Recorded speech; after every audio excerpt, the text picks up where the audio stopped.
Hi. അപ്പോൾ നമ്മളിപ്പോൾ ഉള്ളത് നമ്മുടെ സ്വന്തം തലശ്ശേരിയിലാണ്. തലശ്ശേരിയിലെ പാരീസ് റെസ്റ്റോറൻറ്റാണ് ഇപ്പോൾ നമ്മളുള്ളത്. തലശ്ശേരിയിൽ വന്നു കഴിഞ്ഞാൽ നമുക്ക് പാരീസ് ഹോട്ടലിലെ ഒരു ബിരിയാണി അത് മസ്റ്റാണ്. തലശ്ശേരി വരുന്നവർ എന്തായാലും മസ്റ്റായിട്ടും എക്സ്പ്ലോർ ചെയ്യുന്നൊരു സ്പോട്ട് തന്നെയാണിത്. 1942 പാരീസ് ഹോട്ടൽ സ്റ്റാർട്ടായത്. നമ്മുടെ തലശ്ശേരി ടൗണിൽ തന്നെയാണ് നമ്മുടെ പാരീസ് ഹോട്ടൽ സ്ഥിതി ചെയ്യുന്നത്.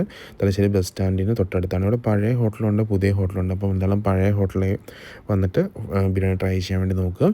അപ്പം ഇവിടുത്തെ മെയിനായിട്ട് മട്ടൻ, ചിക്കൻ, ബീഫ് ബിരിയാണീസാണ് നമുക്ക് അവൈലബിൾ ആയിട്ടുള്ളത്. അപ്പം ഇവിടെ വരുന്നവരും ബിരിയാണി കൂടാതെ തന്നെ ഫിഷ് ഐറ്റംസും നമുക്ക് ഇവിടെ അവൈലബിൾ ആണ്. അതുപോലെ ബ്രേക്ക്ഫാസ്റ്റ് ഐറ്റംസും ലഞ്ചിന് തന്നെ ബിരിയാണിയിലാണ്, അതർ ഫുഡ് ഐറ്റംസ് നമുക്കിവിടെ ഉണ്ട്. അപ്പം ഇവിടെ വരുന്നവർക്ക് എന്താണെങ്കിലും ബിരിയാണിയുടെ കൂടെ തന്നെ ഫിഷും അതുപോലെ തന്നെ ഇവിടുത്തെ മറ്റ് തലശ്ശേരി വെറൈറ്റി ആയിട്ടുള്ള ഫുഡ് ഐറ്റംസൊക്കെ ട്രൈ ചെയ്യാൻ പറ്റുന്ന ഒരു കിടിലൻ സ്പോട്ട് തന്നെയാണ് നമ്മുടെ ഈ തലശ്ശേരിയിലെ പാരീസ് ഹോട്ടൽ.